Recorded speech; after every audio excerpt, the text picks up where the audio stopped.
Permendagri nomor 52 tahun 2020 berkaitan dengan batas wilayah antar Kota Pontianak dan Kabupaten Kuburaya menyebabkan daftar pemilih tetap atau DPT untuk pemilu 2024 ikut berubah. Dari keputusan Bawaslu yang memenangkan gugatan masyarakat yang terdampak Permendagri, KPU Kota Pontianak masih menunggu keputusan dan arahan dari Bawaslu RI. Setelah putusan Bawaslu RI yang memenangkan gugatan masyarakat yang terdampak Permendagri nomor 52 tahun 2020 yang mengharuskan KPU Kota Pontianak memasukkan lagi nama mereka ke dalam DPT untuk Kota Pontianak. Hingga saat ini belum juga ada kepastian. KPU Kota Pontianak masih menunggu keputusan dan arahan dari Bawaslu RI terkait mekanisme penarikan data kembali dari KPU Kabupaten Kuburaya. Ketua KPU Kota Pontianak, Denny Nuliadi, mengatakan keputusan Bawaslu berimbas pada dua hal, yakni tidak meminta KPU Kabupaten Kuburaya mencabut berita acara atau BA DPT, dan juga akses sistem informasi data pemilih atau SIDALI yang sudah terkunci sejak penetapan DPT pada tanggal 21 Juni lalu, serta dampak hukum jika akses tersebut dibuka. Putusan Bawaslu Provinsi Kalimantan Barat itu kan sudah dilakukan uji koreksi juga oleh Bawaslu Republik Indonesia yang hasilnya putusannya adalah menguatkan putusan Bawaslu Provinsi tersebut.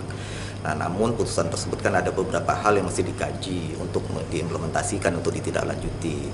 Nah, ini sudah kita koordinasikan kepada KPU Republik Indonesia. KPU Republik Indonesia telah 2 kali mengundang kita untuk dan pihak-pihak yang lain, pihak terkait termasuk Bawaslu RI, Ditjen Dukcapil, Ditjen Bina Arwil, KPU Kota Pontianak, KPU Kuburaya, dan KPU Provinsi Kalimantan Barat untuk kemudian membahas, menyelesaikan persoalan-persoalan yang dihadapi dalam rangka untuk menindaklanjuti putusan Bawaslu. Nah, dalam 2 kali pertemuan tersebut kita sudah membahas banyak hal, hanya tinggal menunggu pertemuan lebih lanjutnya untuk kapan kemudian putusan Bawaslu ini bisa dieksekusi dan sejauh apa eksekusinya bisa kita jalankan.